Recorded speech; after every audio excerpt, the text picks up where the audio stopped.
Meus amados irmãos, vamos abrir agora as nossas Bíblias para o texto da Palavra de Deus nesta noite, com Jesus na vida e na morte. Filipenses capítulo 1, versículos 21 a 23. Filipenses capítulo 1, versículos 21 a 23. Peço a gentileza da igreja se colocar mais uma vez em pé.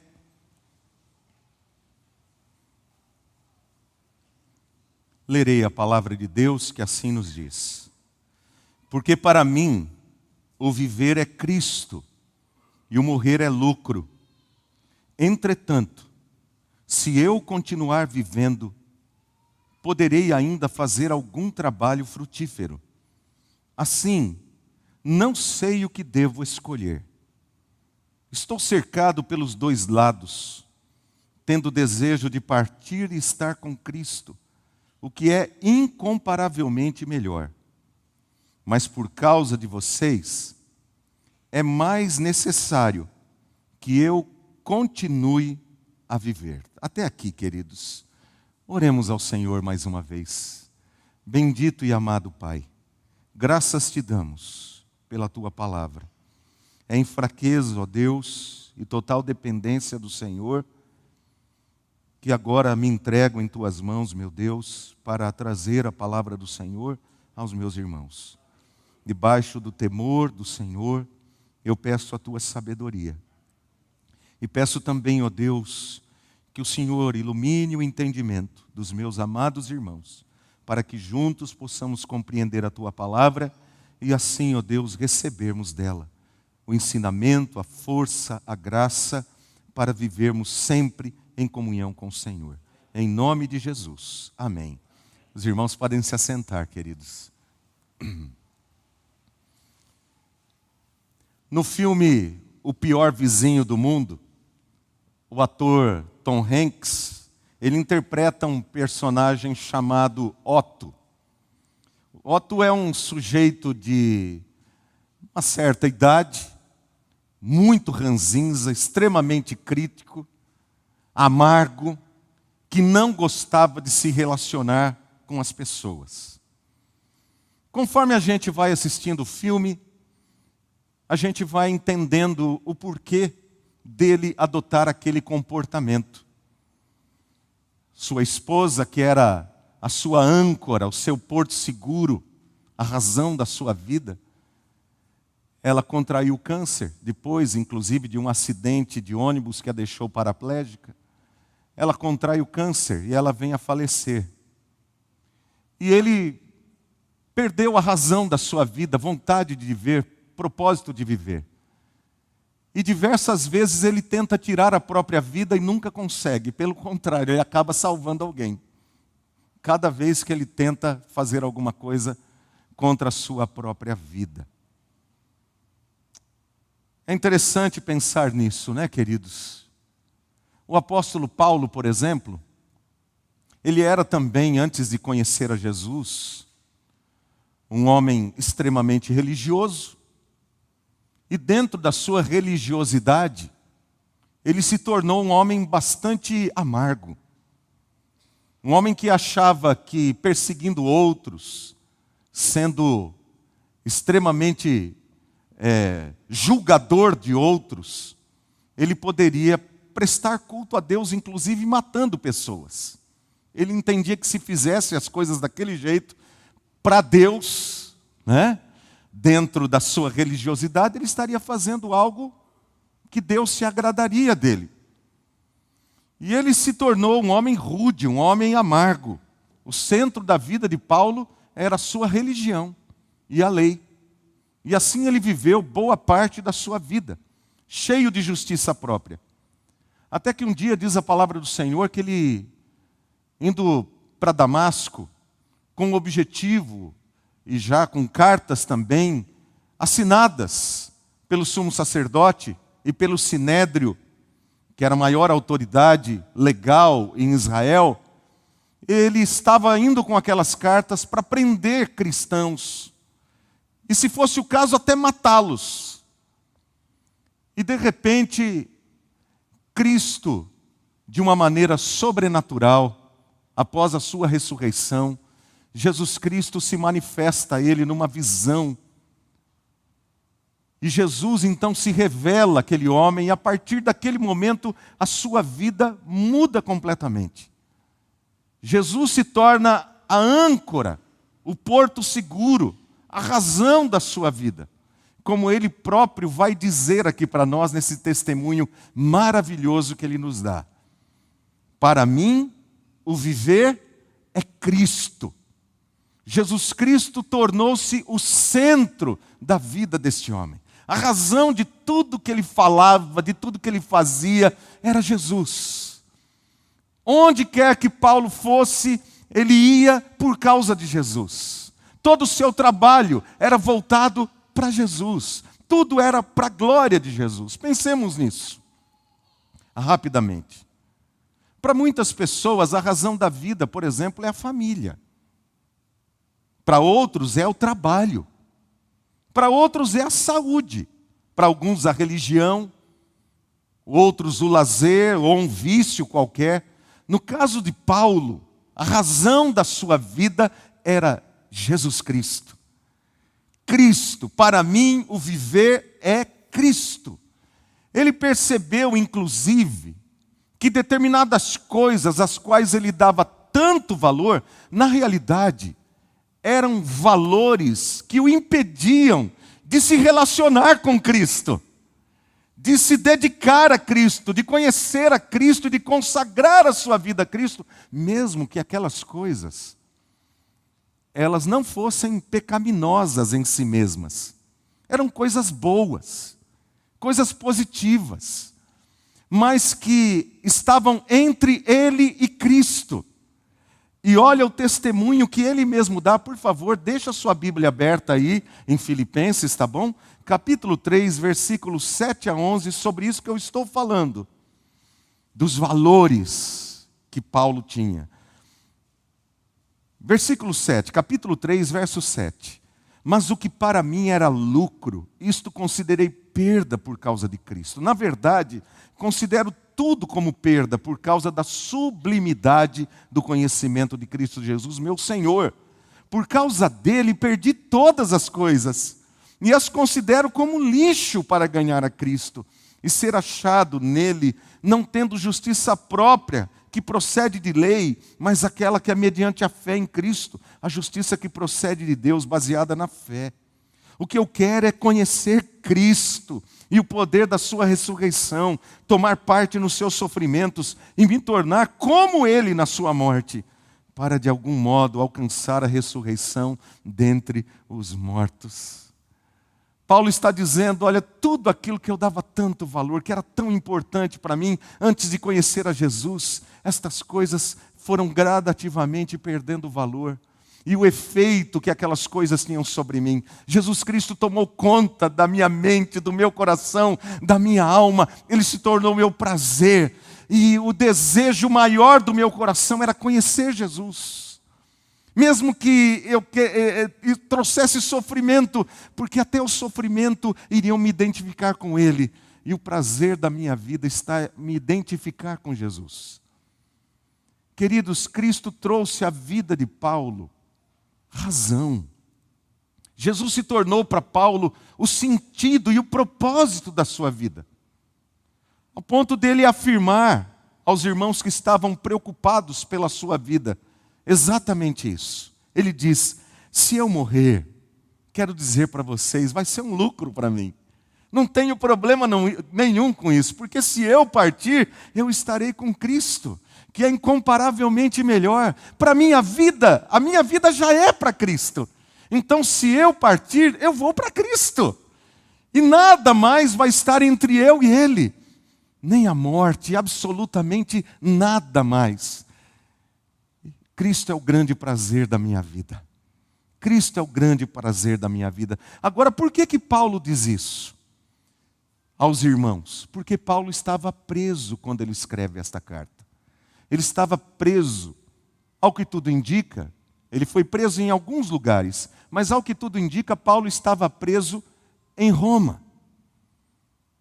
Os irmãos que estudaram aqui conosco o livro de Atos, viram aqui que o livro de Atos acaba com a prisão de Paulo em Roma, no capítulo 28.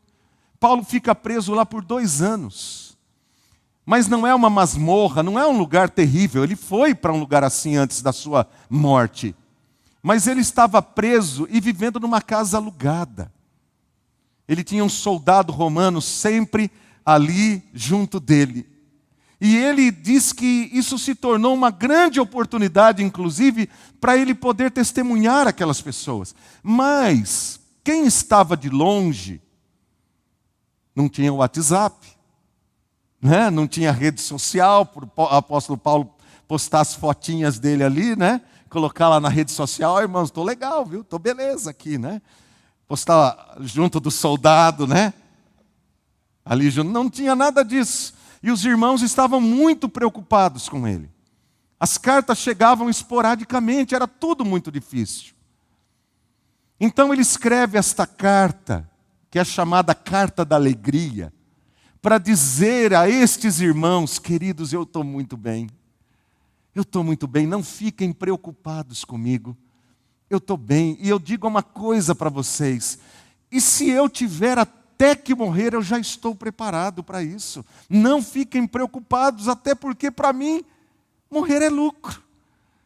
Porque eu já entreguei a minha vida nas mãos do Senhor Jesus Cristo. Louvado seja Deus por isso, queridos. Ele amava a vida.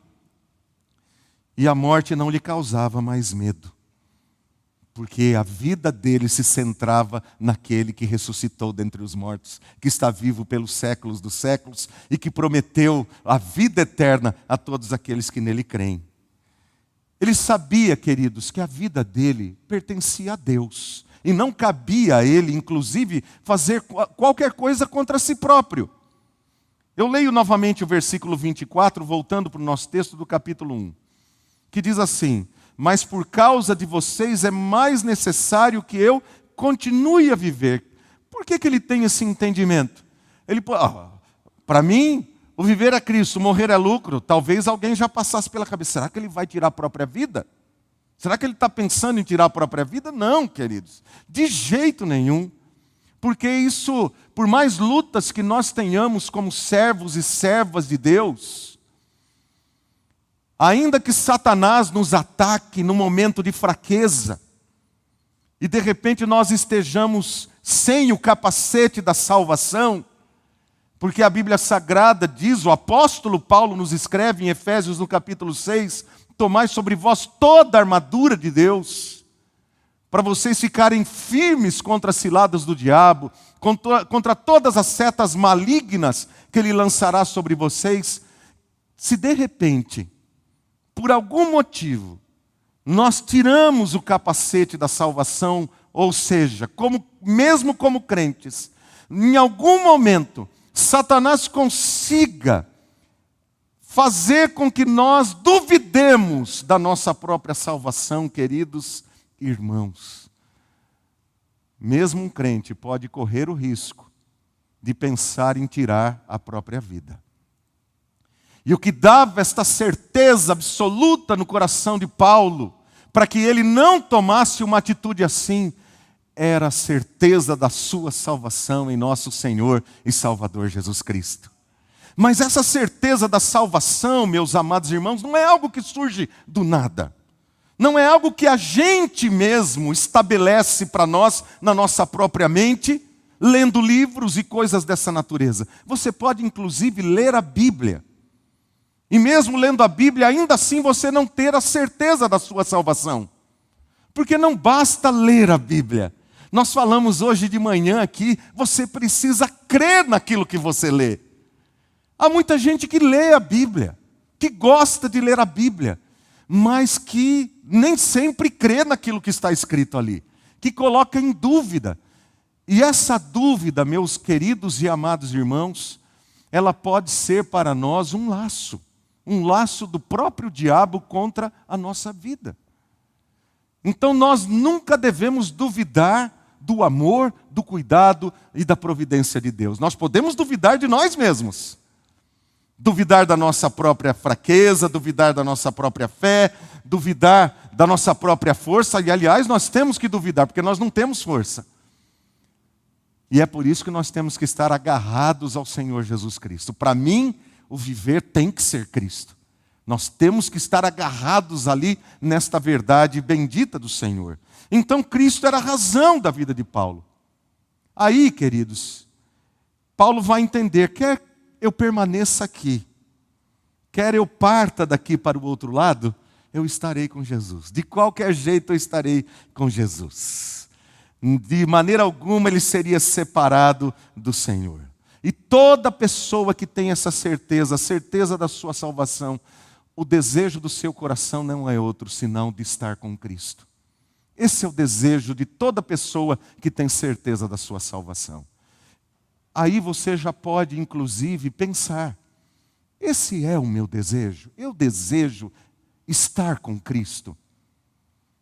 Eu desejo estar com Cristo. Há esse desejo no meu coração? Talvez o fato da gente não ter esse desejo pode evidenciar, inclusive, a falta de certeza da salvação.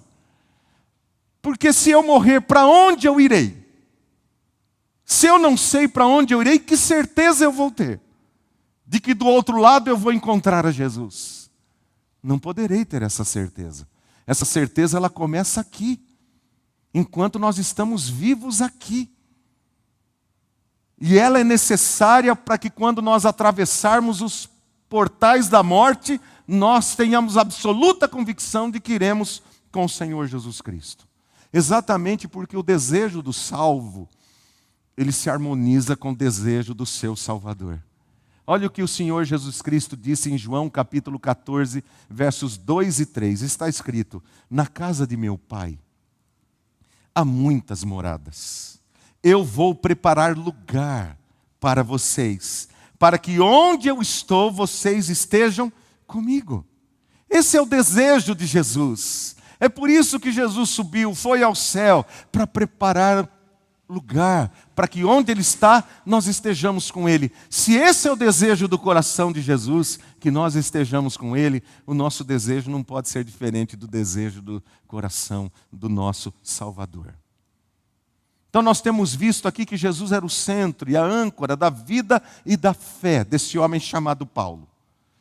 Também Jesus era a garantia da sua salvação. Paulo não estava mais firmado na sua religião.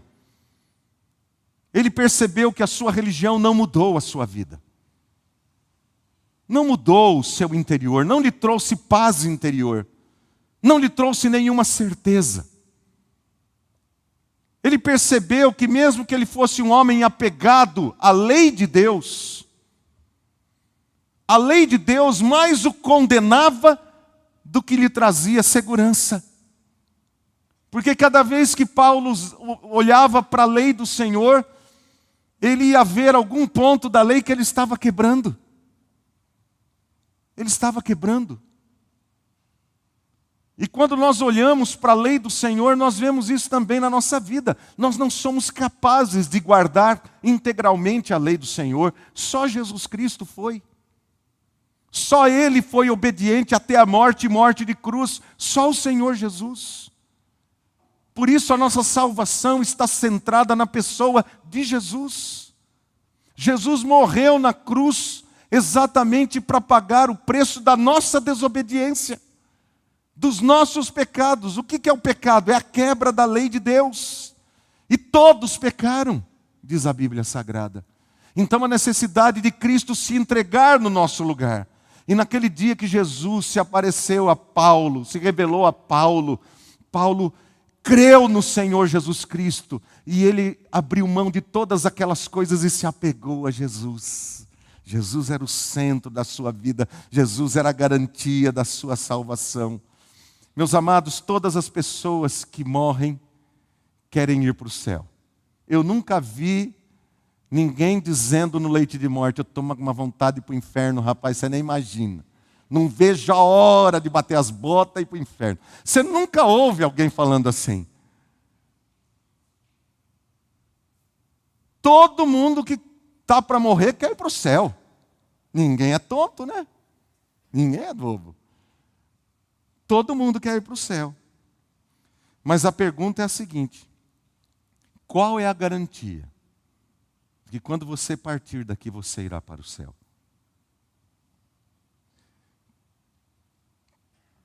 Quando você chegar diante de Deus, digamos que Ele faça a seguinte pergunta para você: por que devo eu deixar você entrar no meu céu? O que você vai responder a Ele? Por que devo eu deixar você entrar aqui?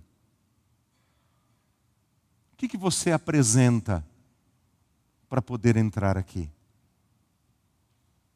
O que é que nós diremos para o Senhor? Qual é a garantia de que Ele permitirá que nós entremos? Preste atenção, se Jesus, Ele não é o centro da sua vida aqui, por que Ele vai ser depois que morrer? Você consegue compreender isso? Se Jesus não é o centro da nossa vida aqui, porque de repente, depois que eu morrer, pimba, Jesus o centro. Ai, que maravilha, Jesus, que beleza, Jesus. Agora o Senhor é o centro da minha vida. Até aqui não foi, mas agora é. Que beleza. Preste atenção. Se a pessoa não tem tempo para se dedicar a Jesus aqui, por que depois de morrer ela vai ter tempo para se dedicar a Jesus lá? Se ela não tem nem vontade de se dedicar aqui, por que de repente passou, morri? Que vontade de servir a rapaz, que vontade de servir Jesus. Você já parou para pensar nisso? Todo mundo quer ir para o céu. Mas o céu é o lugar daqueles que amam a Jesus, daqueles que creram em Jesus, daqueles que entregaram a sua vida a Jesus, daqueles que serviram ao Senhor Jesus. Tanto é que a Bíblia Sagrada diz lá no livro do Apocalipse que quando um justo morre, um crente morre, as suas obras o acompanham. Que obras são essas? Não está dizendo que o crente é salvo pelas obras, porque ninguém é salvo pelas obras. A salvação é só pela graça maravilhosa em Cristo. Mas que obras são estas? Perguntasse a Paulo: Paulo, quais são as suas obras que o acompanham? Paulo ia falar: eu evangelizei em Éfeso, em Tessalônica, na Galácia, eu estive em Colossos, estive em vários lugares pregando o Evangelho, falando de Jesus às pessoas. Essa foi a minha vida. Foi o trabalho que eu fiz para a glória de Deus.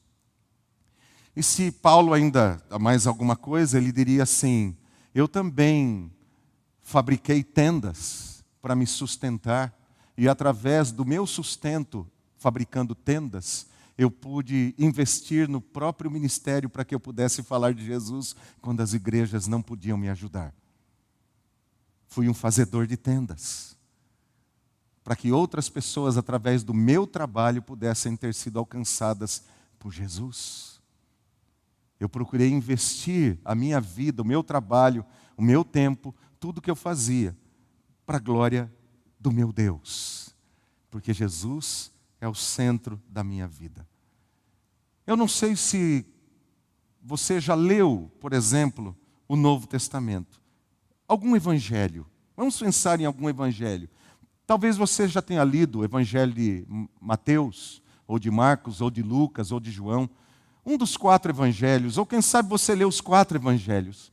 Mas quando a gente lê a Bíblia, nós percebemos o seguinte, que todas as pessoas que tiveram um encontro pessoal com Jesus, foram tomadas por essa mesma consciência de Paulo, de que nada poderia ser mais importante para elas do que Jesus. Nada e ninguém poderia ser mais importante na vida delas a partir daquele momento que elas tiveram um encontro pessoal com Jesus, do que o próprio Jesus. Jesus se tornou a pessoa mais importante da vida delas, e o reino de Deus, a coisa mais importante. A Bíblia Sagrada chega a dizer que muitos deixaram tudo para seguir a Jesus. Deixaram tudo. E os valores que antes estavam em primeiro lugar foram colocados em segundo plano. Jesus em primeiro lugar. Agora vamos ouvir uma palavra do Senhor Jesus Cristo sobre isso. Por favor, abra sua Bíblia em Mateus, capítulo 10. Mateus, capítulo 10.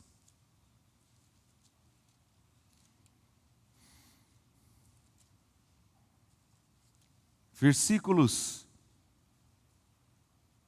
37.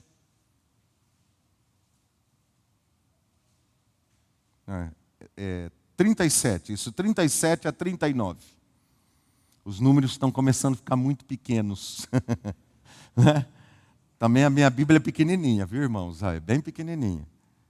Vou fazer 56 esse ano, pensa. Né? E lendo sem óculos ainda tá bom, né? Então vamos lá, 37 a 39. Mateus 10, 37 a 39. Diz aí: quem ama o seu pai ou a sua mãe mais do que a mim não é digno de mim. É Jesus que está dizendo. Quem ama o seu filho, a sua filha mais do que a mim não é digno de mim. E quem não toma a sua cruz e vem após mim não é digno de mim. Quem acha a sua vida a perderá. E quem perde a vida por minha causa, esse a achará. O que Jesus está querendo dizer com estas palavras, irmãos? Que nada e ninguém em nossa vida pode ser mais importante do que Ele. Por quê? Por que Jesus diz isso? Porque Ele é Deus. E nós não podemos ter outros deuses diante dEle. Esse é o primeiro mandamento. Não terás outros deuses diante de mim. E se a minha esposa, eu amo a minha esposa, mas Jesus está antes dela na minha vida. Eu amo os meus filhos. Caleb está aqui, Guilherme está lá em cima. Eu amo os meus filhos. Mas eles não podem ser mais importantes para mim do que Jesus. Não são eles que vão determinar a minha vida com Deus. É Deus quem vai determinar como vai ser, inclusive, a minha vida com eles. É por isso que eu amo a minha esposa. Porque Jesus Cristo disse que eu devo amar a minha esposa. Então eu vou amar e vou cuidar da minha esposa porque Jesus me disse isso. Eu amo os meus filhos e os educo para a glória de Deus, com todas as dificuldades e lutas. Por quê? Porque Jesus ordenou que eu eduque os meus filhos na admoestação do Senhor.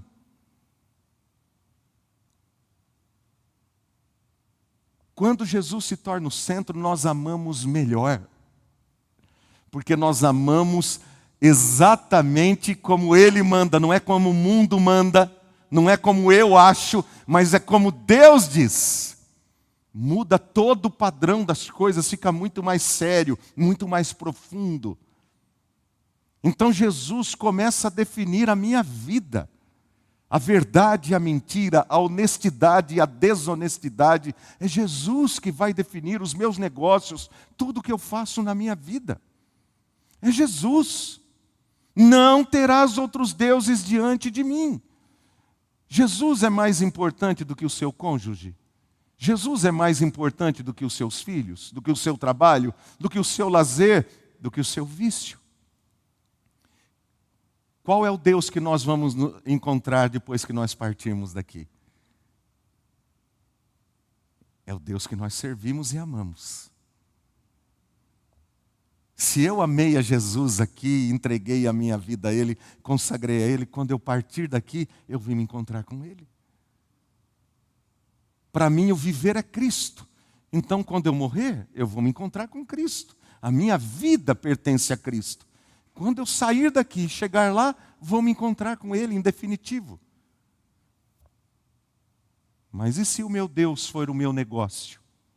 Meu filho, minha esposa? Será que eu vou encontrá-lo quando eu partir daqui? Qual a certeza que eu posso ter disso? Jesus disse que está esperando lá, não é? E eu tenho ensinado, tenho procurado ensinar a minha família, ministrado ao coração da minha esposa, dos meus filhos, não por ser pastor, mas pela certeza da salvação em Jesus Cristo. E eu não digo isso com arrogância, porque eu sei dos meus pecados. Eu conheço as minhas fraquezas e as minhas limitações e tenho absoluta convicção do que eu sou totalmente dependente de Jesus. Minha esposa sabe dos meus pecados. Ela ora comigo, ela ora por mim. Meus filhos conhecem as minhas fraquezas e as minhas virtudes. Mas Jesus conhece muito mais. O desejo do meu coração ao trabalhar na vida deles é para eu poder encontrá-los quando partir daqui, não como minha esposa e meus filhos, mas como meus irmãos em Cristo Jesus.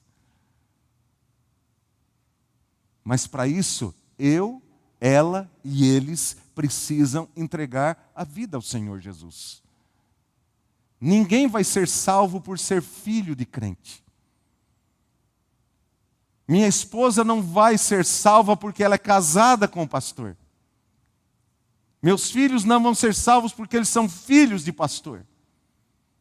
Minha esposa precisou entregar a vida dela a Jesus e os meus filhos também. Porque eu não tenho condições de salvar ninguém. Só Jesus Cristo pode salvar. Ele disse: eu sou o caminho, a verdade e a vida. Ninguém vem ao Pai senão por mim. Então, queridos e amados irmãos, Paulo recebeu essa grande revelação. Jesus tornou-se o centro, a razão da sua vida, a grande motivação para ele viver e até para ele morrer. Mas se ele continuasse aqui, como ele continuou por um tempo, ele falou: eu quero continuar servindo, quero continuar trabalhando, quero continuar dando fruto. Olha o versículo 22, por favor, voltando para o nosso texto, Filipenses 1, 22. Ele diz assim: entretanto, se eu continuar vivendo, poderei ainda fazer algum trabalho frutífero.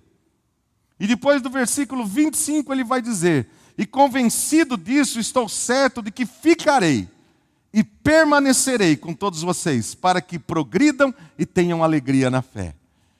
Quer dizer, o Senhor me mostrou, eu vou permanecer aqui ainda por um tempo. Enquanto eu estiver aqui, eu quero servir o Senhor.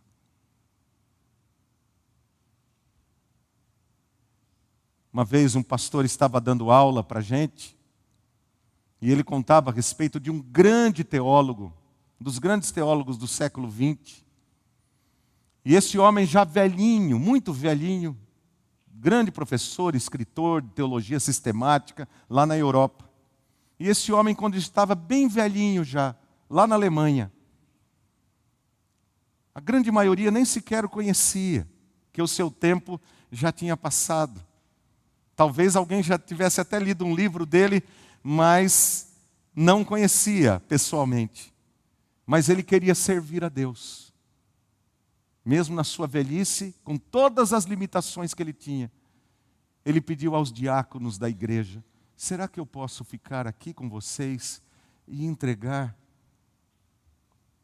o folheto, o boletim da igreja para as pessoas que entram? Eu gostaria de ser útil aqui na casa de Deus. Gostaria de ajudar em alguma coisa. Jesus Cristo disse que ainda que a gente dê um copo d'água, se for para a glória dele, isso não será esquecido. Não será esquecido de maneira alguma. Meus irmãos, quantos de nós somos cheios de vida ainda para servir ao Senhor, para dar fruto, para orar com alguém, para ir fazer uma oração com um doente, para estar na casa de um irmão, ajudá-lo, animá-lo, para ajudar alguém aqui, fazer alguma coisa que não tenha nenhuma segunda intenção, a não ser eu quero só servir a Jesus. Não precisa falar nada para ninguém. Nada. Eu falo aqui não para a glória dela, ela está aqui no nosso meio. Ela não é mais menina. Até outro dia eu fiquei preocupado, Estava no ensaio do coral, falaram que ela tinha ido para a praia. Eu falei, o que ela foi fazer na praia? Se eu ver ela de biquíni, eu vou disciplinar, né, Maria? Minha querida Maria, né? Está aqui, ó, do ladinho. Fica em pé um pouquinho só, Maria. Fica em pé só um pouquinho. Essa é a Maria. Eu não vou falar quantos aninhos ela tem, não. Não vou falar. Depois você pergunta para ela. Mas você percebe? Ela vem aqui, ela vem nos ensaios, ela vem louvar ao Senhor. E um dia ela me chamou, ela falou, pastor, eu tenho alguns evangelhos de João lá, uns estudos que eu comprei, eu queria abençoar a igreja e tal, para que possam estudar. Isso. Queridos, eu não estou falando para a glória dela, é para a glória do Senhor Jesus, ela nem sabia que eu ia falar isso. Se ela não estivesse aqui, eu falaria, se ela estiver aqui, eu falo também. E glórias a Deus por isso, né? Glórias a Deus por isso.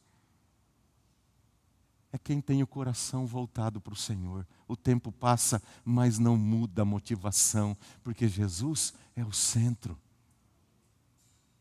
Nunca foi o tapinha nas costas de ninguém, o parabéns para alguém. Queridos e amados irmãos, Jesus precisa ser o centro da nossa vida, da nossa motivação para servir. Quando a vida é vivida para Cristo, o nosso desejo é ser útil para Ele. No que eu posso ser útil? O que eu posso servir? Nós queremos aproveitar as oportunidades, porque um dia nós estaremos na presença dEle, e nós vamos apresentar diante dEle os nossos frutos. Quais os frutos nós vamos apresentar? De coisas que nós fizemos de verdade para a glória de Deus. Coisas que nós fizemos para a glória de Deus. Essa é a questão. Paulo está dizendo, eu poderia partir, isso não dependia dele, dependia do Senhor, mas se eu ficar, eu vou ficar e vou ficar de todo o meu coração, para servir de todo o meu coração a vocês. A oportunidade de abençoar a vida de outras pessoas. Se Paulo estivesse aqui hoje, ele ia pegar o celular, sabe o que ele ia fazer? Evangelizar. Ele podia até tirar uma foto dele tomando café com alguém lá nos Apas. Né? Estou aqui com o irmão, mas eu estou evangelizando. Estou aqui discipulando o irmão. Estou aqui investindo na vida do meu irmão. Dessa pessoa que eu conheci, estou pregando o evangelho para ela. Era assim que Paulo faria, com toda certeza. Jamais ele ficaria em frente à TV se não fosse um programa que ia edificar a sua vida e que depois ele poderia falar para alguém, olha, eu assisti um programa que vale a pena. Big Brother. Você já imaginou Paulo falando isso?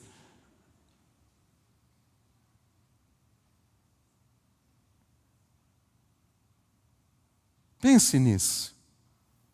Meu irmão querido, a gente já está concluindo, mas eu quero perguntar, você tem certeza da sua salvação? Por que você tem certeza? Em que você se apoia para ter essa certeza? Só o relacionamento de comunhão com Jesus pode nos dar essa certeza. Quando Jesus é o centro da nossa vida aqui, com certeza Ele será também no céu. Ele será também no céu. Otto, o personagem lá de Tom Hanks, no filme O Pior Vizinho do Mundo, eu disse aqui que ele tinha como centro, porto seguro da sua vida, a sua esposa.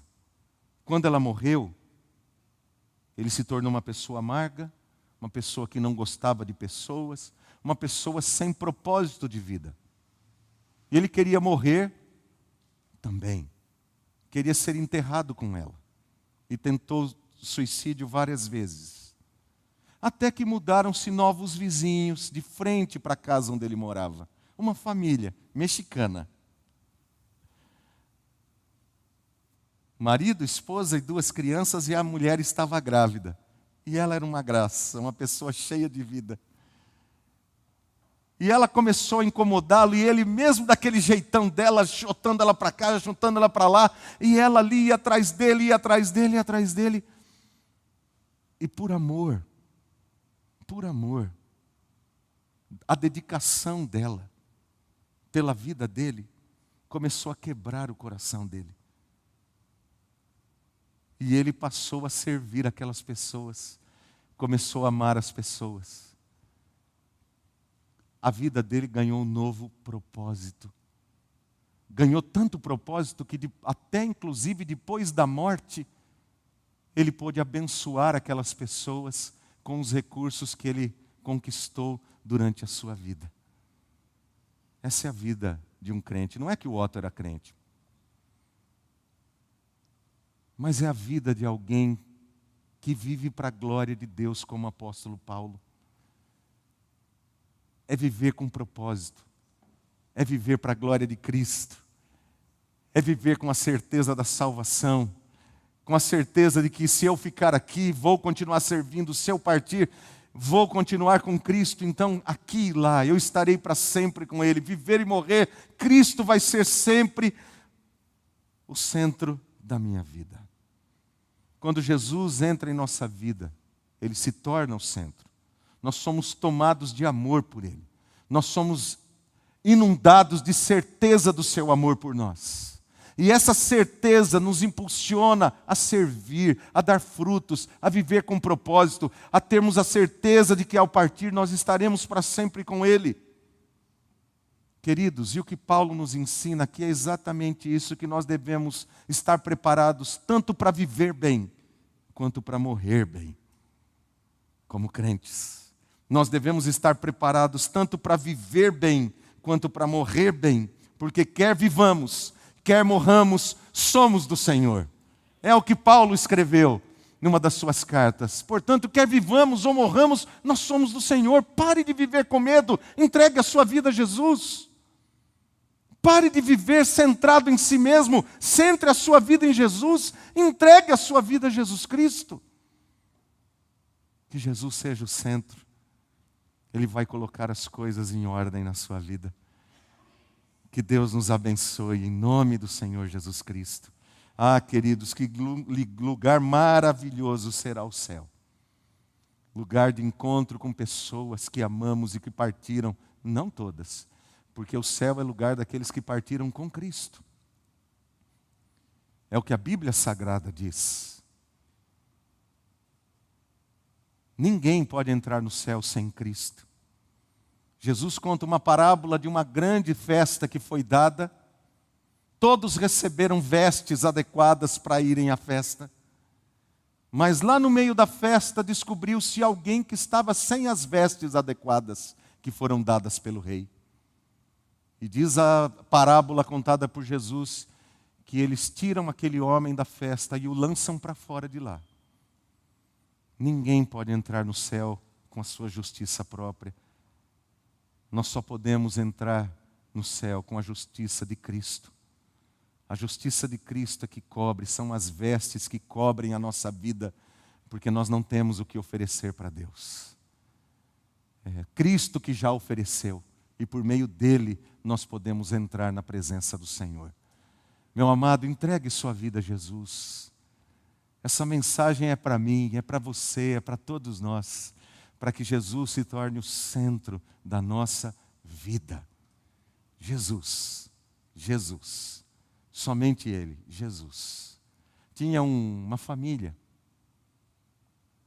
que alguém foi visitar essa família. E a família, o pai e a mãe sempre faziam questão de pegar um álbum de fotografias. Não era um álbum, era como que fala? Um porta-retrato. Um porta-retrato. Iam lá e falava, essa daqui é minha filha. Ah, aquela que estava, é ela. E esse aqui é meu filho. Seu filho é meu filho. Eu não vi seu filho. Meu filho está no céu com Jesus. E eu vou encontrá-lo quando eu partir daqui. Porque meu filho entregou a vida dele a Jesus. Jesus era o Senhor da vida dele. Jesus é o Senhor da minha vida. Quando eu partir, nós vamos nos encontrar. Não mais como pai e filho, mas como irmãos. Mas nós estaremos para sempre juntos. Hoje nós estamos separados por um momento. Mas haverá o dia que nós estaremos para sempre juntos de novo. Que Deus nos abençoe. O coral estará louvando ao Senhor.